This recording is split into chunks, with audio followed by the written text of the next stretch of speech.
It's crazy, but it's You're watching Channel Z, the world's leading zombie apocalypse channel. Broadcasting live from Studio Z. Makes me act the way I do. Good afternoon, intrepid survivors, and welcome to the Go Bag Challenge. I'm your host, Dr. Emily Zarka. Today, we'd like to welcome Dr. Cameron Carlson, an epidemiologist and a survival preparation expert with the Zombie Research Society. Welcome so much, Dr. Carlson. Hey, thanks, Emily. I appreciate it. I'm glad to be here. It's good to see you again. You were at our first ZAM meeting in 2018. I actually still have some of the swag. Yeah, you gave me. Yes. Because I was the weirdo in the audience answering all the questions about preparedness. Hey. No, remember, if you bring the swag, they will answer. So yeah, absolutely. So it's great. We're coming full circle. So you're here to share some of your monstrous knowledge with us. So I know you're an advocate for not just having one kind of survival kit, but multiple, because not all prep kits are go bags, right? So what can you tell us about the difference between different kinds of preparation kits and what should we have in each one?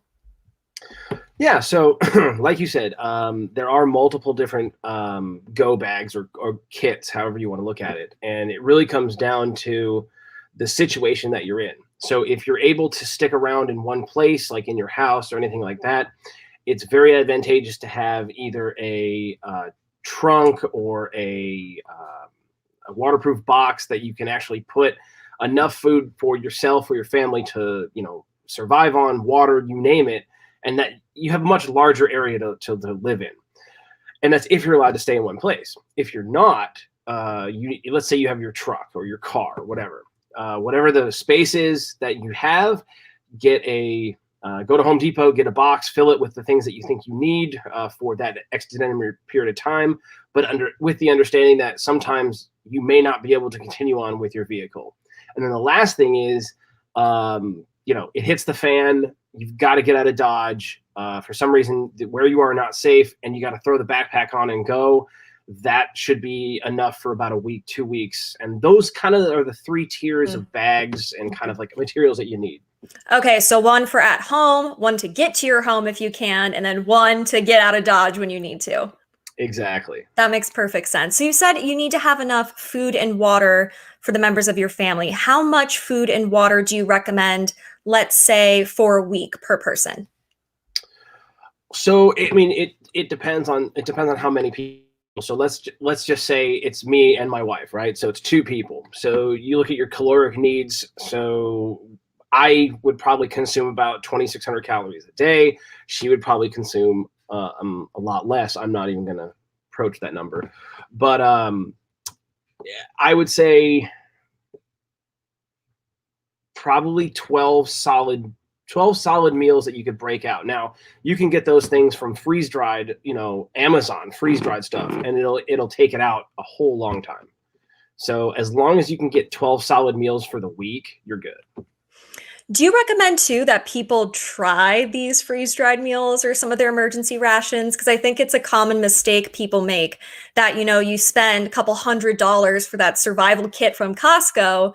And then I talk a lot about, with the Go Bag Challenge, the idea of comfort and how mentally being ready for any kind of emergency situation is just as important. And for me, food is a part of that. So I know I keep my favorite candy in the house in my sort of survival kit because I know it'll comfort me.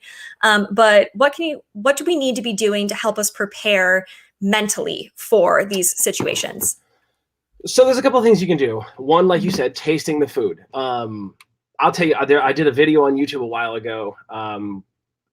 Companies, I can't remember the company, but they sent me some freeze-dried stuff. I want to say it was Wise, but I can't remember. But it was delicious. It was absolutely delicious. I loved it.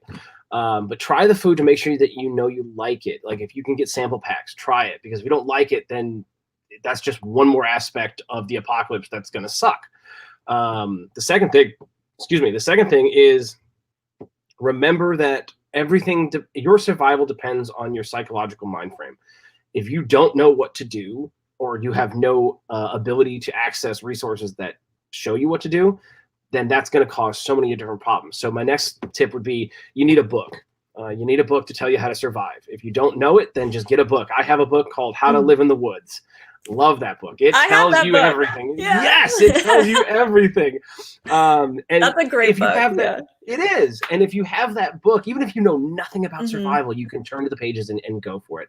The Army Ranger Manual that you can download off the internet is also another key thing because they live out there, like in austere conditions. And the third thing is make sure that when you're in a survival situation that you have the ability to keep your mind sane, because the one thing that will drive people to that point of basically just giving up is that, yes, everything that they knew before is now gone. But if you have the little things like maybe an iPod, I'm dating myself, maybe an iPod, a book, a picture, something that you can look at to remind you, okay, look, we have this, just keep yourself psychologically sane.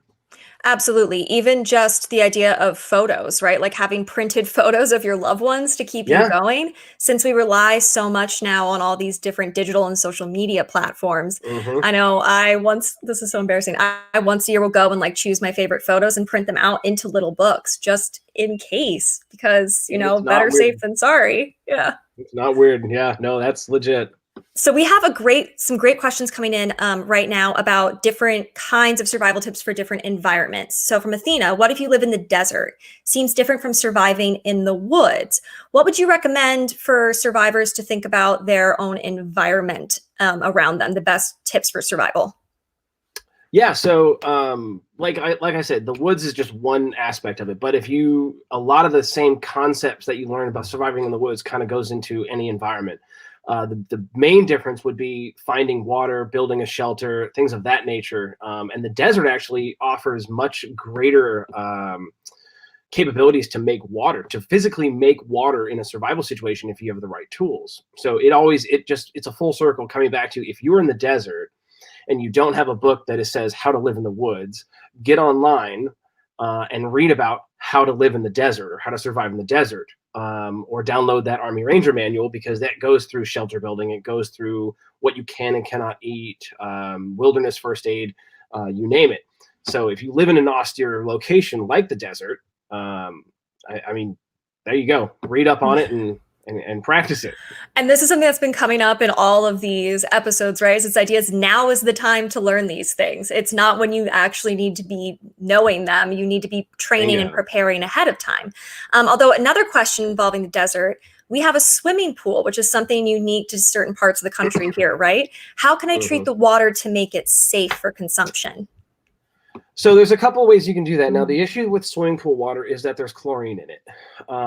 Chlorine is you're not worried about bacteria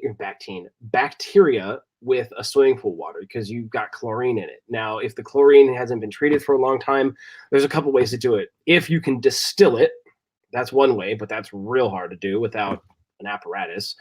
You could use a life straw, which is a little tube that has a filter in it that filters, all the microbes out, but you're still dealing with the chemical. The safest way to do it would be to boil it for a long period of time, because it has the same kind of distillation effect in some aspects of it. So once you reach the boiling point of water, anything in it will most likely be boiled off before it, because the boiling point of water is much higher than most chemicals. So they'll boil off at like 180 degrees. Definitely good to know. What about iodine drops or ceramic filters? Would those work for a chlorinated pool as well, or no? Iodine, not so much, because remember, iodine is there to neutralize bacteria and living things. Ceramic filters, you're kind of going to do the same thing. It's going to filter out solids, it's going to filter out microbes, things like that. But the chemicals are what you're really concerned about. So boiling those or finding a different source would probably be your best bet. Definitely. Which brings us to a comment here from William. Water, food, shelter, fire are essential in any environment. Would you agree? Absolutely. So if I had to look at that question or look at that statement and put it into like priority, it would be shelter, water, food. Shelter water. Because shelter, if you don't have shelter, you're probably going to die from the elements within it, depending on where you are, depending on, if you're in an Arctic, if you're in desert, you're not going to last that long.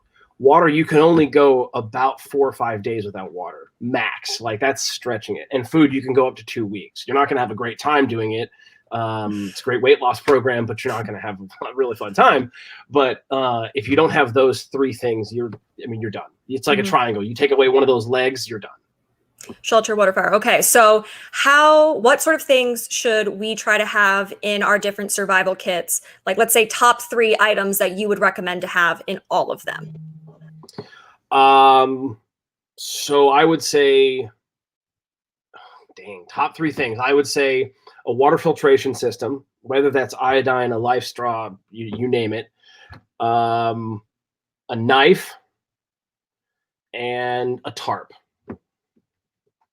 Tarp, knife, life straw, other purification. All right. I have all of those, so I think I'm there you go. Start. Yeah. I know it's kind of weird, but yeah, that's what I would have. I don't think it's weird. I mentioned this before, but I always was made fun of as the person. I started having what I called my zombie apocalypse kit in the back of my car for over 10 years, like long before zombies were even really popular. And I was made fun of it, but I was living in a snowy environment, and now I live in a desert environment. And I like to say that if it makes you feel better to conceptualize your preparedness in terms of these fictional situations, then do it. I mean, if that makes you exactly. And people might laugh, but they're going to be the ones knocking on your door when they don't have supplies. Yes, absolutely. Did you see any of that happen because you are an epidemiologist and, an expert with the Zombie Research Society? Did you find, let's say, a little more interest in your work given 2020 and COVID-19? I did and I didn't. It was kind of a double-edged sword. During the outbreak or during the pandemic, like the height of it, I guess you could say. I guess we're still in the height of it, but nobody seems to care. Anyway, I digress.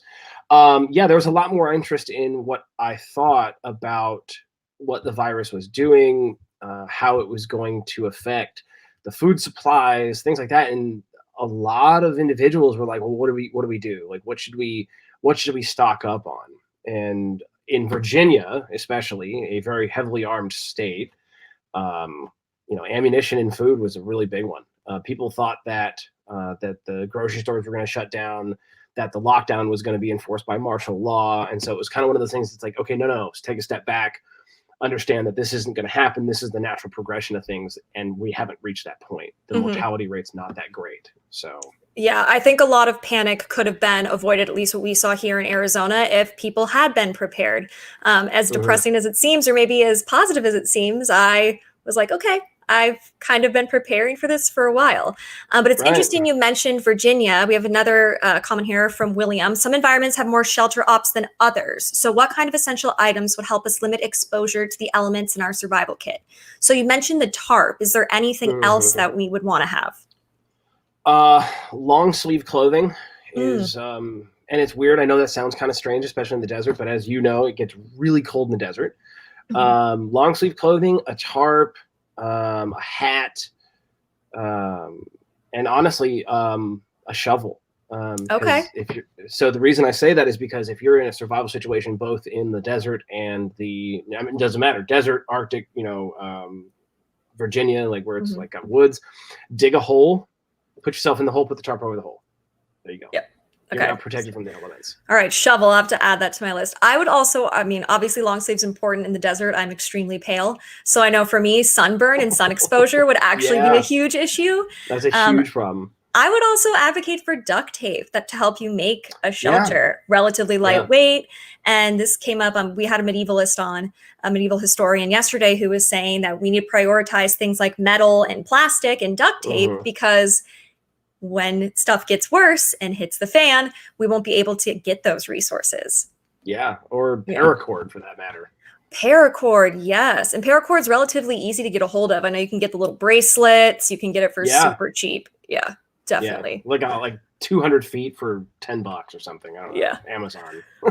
Speaking of go kits, though, I think it's time to bring on our other guest here, Skye. So, Skye, thank you so much for joining us today. Hi, thanks for having me.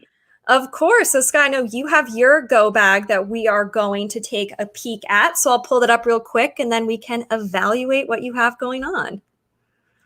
Okay. I see your beautiful cat here. Tell us a little bit about your cat being included in your go bag. Yes, so that is Spooky, the love of my life. I could never leave her behind. So I brought a couple things like a harness and 72 hours worth of her food to help out with her. Also, I do have a blanket or a heat blanket for her so that we can cuddle up at night, and she'll definitely sleep with me if we're on the run. I think this actually brings up a really good question for Dr. Carlson, something we haven't talked about on the show yet. What should we be doing about our pets? Because I think having some kind of go bag or survival kit for your pets is something that a lot of people forget about. Absolutely. And like I alluded to earlier with the psychological standpoint, and if you leave your pets, that is going to completely destroy you for the next, X amount of years. But your pets, if you don't have kids, your mindset should be the same. If you have kids, what would you do for your kids in order to make sure that they have a comfortable life, basically on the run? You would do the same thing for your pet. Medicine, food, water. Well, water you can get pretty much anywhere as long as you purify it, but all that good stuff, their medicines, their food, their water, their sleeping arrangements, anything like that. So what you would do for your kids, you would do for your pets. I think having that harness then, Skye, is actually really important, because you wouldn't want Spooky to be wandering off in the middle of the apocalypse or getting distracted or even hurt by, there's going to be fleeing people, fleeing cars, all these different things. And pets and children are both vulnerable to that, just like we are. Exactly. Yeah, definitely. So that harness is nice because you can just pull her straight up. And, I can drag her if I want. I can throw her up in my arms. But it's a very, very sturdy harness that won't hurt her. So I have to point out one other thing here is tell us about the trumpet. We're getting a lot of comments here. Gotta love the horn, apocalypse trumpet. Why would you include that in your go bag? Okay, what would life be without music? That's one thing. And so I thought of it as that for entertainment, to help make connections with other people. If I have music, if I have something to offer, that's good. Also, I could trade that item potentially. It is metal. It is brass. Yeah. It's very malleable. And that's something that a lot of people won't have in the apocalypse. Here's Spooky. And also as a signaling device if needed. That's a great segue. Let's talk about signaling devices. So Dr. Carlson, how important would it be to have some kind of signaling device, and what kind would you recommend? That's absolutely clutch. Now, I'm going to make a shameless plug here because signaling devices come in all different types. Flares, it comes in, so visual, audio, and, a combination of the two. Now, if you're bare bones, you don't have the equipment, then yes, any kind of signal device like a whistle, or at that point, you could use smoke signals, go mad old school. But, and I recommend this to everybody who is even interested in preparation, to get a little radio like this one. This is a little handheld VHF, UHF radio that has the capability to send text messages, emails, you name it. I would recommend getting something like that, and they're cheap. Like you can get a radio for $100 and get on the airwaves. It's short range. It depends on where you are, but you could listen in HF mode, so you can get propagation from hundreds of miles away if you're in the right place. But getting a radio like this would be absolutely clutch. It's small. You could throw it in your backpack. You can clip it on your shirt, whatever, and go. But some kind of communication device is absolutely crucial. If that's a trumpet, because I'm not disagreeing about communication, but I think, Skye, you actually have both the signaling, because it is metallic, you could catch the light with it, and the noise. So it's not the worst decision. Yeah. But what else do you see here in this kit that you think is important, or you think could be replaced by something else? Well, I think right now, Skye, you have everything that I've hit on. You've got the axe, the knife, the paracord, the duct tape, the bandana, a bat, some go fasters or shoes. I mean, this is a legit bag. Like you could do very well for at least a week and a half. Do you have any? Are those bags in the top right? Is that a hammock or what is that? Yeah, that's a hammock. Oh, That's so clutch. So clutch. I mean, that's a great bag. I'm not going to lie. That's a great bag. I like it. And like I said, it has everything. The only thing I would add is a tarp. tarp. A tarp. Okay. Yeah, I because do not have everybody a tarp. Absolutely. Yeah, absolutely. Not everybody wants to gather sticks for a shelter. Yeah. I know I don't. I feel so proud, Skye. It's not even my bag. And I'm like, you're getting glowing reviews here. I also agree. I think it's a great bag. I think that you're thinking about your pets. You're thinking about your own mental well-being, trading, metal. I think we could all chime in on this one. I'm scrolling back a little bit. We have a comment from Neil. Is there any role for beta male urbane types who love good quality coffee in the apocalypse? Asking for a friend. I think this brings up both comfort, right, with coffee, and coffee is addictive. I mean, I know I get a headache without coffee. So how should we be prioritizing comfort items versus some other survival items? And what constitutes a survival item? Well, so it really comes down to what can you survive with on a daily basis, or what can you survive without without on a daily basis. If you pack all your stuff, and it's all the stuff that you absolutely need, and you have room left over, by all means, throw it in there. I mean, a travel grinder is what, 6-7 inches high total that you can hand crank? Cool. I have a camping espresso maker that is literally 6 inches high, and it makes 1 cup of espresso at a time, and it uses the little pressure system, you know? If you have room for it and you think you want it and it's not going to hinder you, by all means, pack it. If it makes your life easier, pack it. And I mean, if you're really that addicted to caffeine, even something as simple as like sun tea, right? Tea bags are really lightweight. Just put a bunch of those in. You can put them in a jar with some of your boiled, purified water, and you have caffeine. Starbucks Via. Little Starbucks packet, perfect. That's so true. I never thought about that. Yeah. And again, now's the time to think about these things. Speaking of coffee, and this might be a little tangential, but I think I want to do like a round robin here. So for both Skye and Dr. Carlson, if you had to raid one place during the apocalypse for supplies, let's say that there's no human competition, but currently, where would you go first and why? Skye, I'm going to go where I'd go. Yes, tell me. Yes, I would raid a CVS. Definitely would rate a CVS. One thing that we haven't thought about is medications. A lot of people are on medications, and they'll have to go through withdrawals or have to wean themselves off of their regular medications.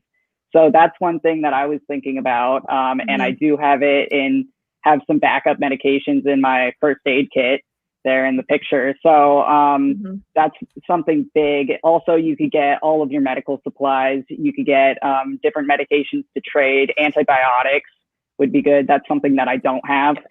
So I would definitely raid that CVS, and I could grab some coffee on my way out. And some food for spooky. It's everything you need all in one place. And again, of course, this is just taking out the human competition element, because zombie apocalypse, I'm not going to CVS first. I'm not going to Costco. I'm not going to the grocery store. I'm going to, besides the fact, and I know Dr. Carlson, we've talked about this before, I would stay in place first for at least 2 weeks and then move my way, stealing from other people's houses in my neighborhood for what I need before I go somewhere else. But I thought of, and I'd be curious to know what you both think of this. What about movie theaters? So hear me out, because I think that grocery stores, CVS's, Costco's, all those big places are going to be hit first because they're obvious choices. So the way my mind works is I think I would try something stranger. So a movie theater has water, might have alcohol the way movie theaters are now for sanitation, trading, and drinking, and also does have food, freezer. I mean, maybe I'm completely off my rocker here, but that'd be my last case, or maybe my first choice. You're not off your rocker. I mean, I would say just as long as there's no Zeds in there, because remember, you're entering a dark area. You're entering a dark area with very, very thin hallways. It's such a good point. But if there's not, then hey, Bob's your uncle. Go for it. Well, where would you go, Dr. Carlson? Are we talking, are there Zeds or not Zeds? Let's say there are Zeds. Okay, that changes the calculus. 7-Eleven. Okay, why? Ooh. Same kind of principle as Skye said. You know, you've got the things that you need there. just to basically get in, get out, you know, real quick. They're small. Like they're small. You can see most of the time. You can see everything that's in there, and you don't have to worry about it. Not to mention, you can get in, get out, grab what you need, water, food, and then just roll. But the next stop is going to be Home Depot. Oh, tell me why. That's such a good choice. Yeah. So remember how you said, you know, you had CVS or you had the big box stores where you would stay away from? Well, that's one of them I would stay away from. But the thing is that in the chance of a pandemic, all the like interesting stuff is going to be gone. Wood, water, all that stuff that you need for like a hurricane, for instance, is going to be gone. But everything else is still fair game. You have tarps, you have bungee cords, you have storage boxes, you have, you know, you name it, you've got it there. And that's what I'm going for. I just thought too, Home Depot would be great for the idea of seeds, because no one's going to be, the first thing they go for isn't going to be seeds, but you need those to continue to survive. All right, Home Depot. I'm making like a list here. 7-Eleven, movie theater, and, Home Depot. You know, so and so you know what I was thinking? I was just looking, I remember looking back at Skye's bag, and the one thing that I have not seen in a lot of bags, and this is not whether you are for or against, is a small survival rifle, like a small 22 survival rifle. You know, it's very easy to learn on those, but I'll tell you what, trying to catch an animal to eat for dinner, then when it comes down to like surviving on that from a long distance away, that can mean the difference between life or death. Absolutely. And we have a comment from Neil here that says, city or countryside? Dave the Triffids and 28 Days Later suggests leaving the city for the countryside. Where do we all stand on this? Yeah, so 28 Days Later is a little bit of a different beast in itself. But remember, if you live in the city and the first instinct is go to the countryside, you have to know how to live in the countryside. Absolutely. Or at least you have to have the pure will to survive. Because if you do not, you're going to die. If you know how to do it or you have a book, then by all means, if you have a place to stay or you can make that, go for it. I'm all for it. No, but I always think my advice would be, if you can get out before everyone else tries to get out and you have a place to go and you know that you can survive there, go. But again, I think that I would stay put if I didn't get out ahead of time. And so even, I mean, 'cause worst case scenario, right? You go out to wherever your place is, you know, you go camping for a weekend, so you're safe from the zombies, and then you had a nice weekend. And if things are terrible, then you're already away from everyone. But I think that's right. Trying to get out when everyone else is a terrible idea. Although I don't know, Skye, maybe your trumpet would come in hand. You could scare people away with it. I don't know. I could probably chase them with the hatchet. I don't know. Yes. Do something with that. But I would say in the city, definitely. Wait for everybody to go out. You know, on the weekends, I'm in Mesa right now, Arizona. So there's two ways out of the valley. You've got the I-17 and you've got the 87. And on the weekends, both of those are backed up for miles. So I imagine in the case of the apocalypse, those will be backed up for a long, long time. Oh, absolutely. And if if the zombie bites one person and you're in bumper to bumper traffic, there's very little chance you yourself are also not going to be bitten. And then you're stranded on a highway. Yeah. So we have a great question from Athena here. Are humans or zombies a greater threat in the zombie apocalypse? Humans, hands down. Like, humans. There's no contest whatsoever. Like yourself, Emily, who would be going and looting other people's houses, you would be considered a threat. I would. And you know, I mean, that's look at every single movie, every single like book that we've ever read about zombies. What's the biggest threat? Humans. 28 Days Later, the humans were the bigger threat than the zombies. Absolutely. This is something that Romero, I know, was very vocal about from his first movie and continued throughout his legacy, and pretty much everyone's followed suit. And even going back to the Haitian zombie, is humans are always the problem. It's the living, not the undead, that you need to be scared of. And I think that's I know I got into my whole preparedness journey because of horror movies and things that I learned from watching all these films. And I think this is something that's come up a couple times today in different ZAM meetings and talks, is that stories have a purpose, and these kind of intellectual exercises and these narratives can teach us things. Unfortunately, if we're going to have to end with that, we're out of time today. But I want to thank you so much, Skye and Dr. Carlson, for joining us and sharing your knowledge. And I would also like to thank the viewers for watching. If you're a registered ZAM member, please head over to your interactive workshops from 3:30 to 4:30 p.m. And stay aware, stay prepared, and we'll see you here next time on Go Bag Challenge.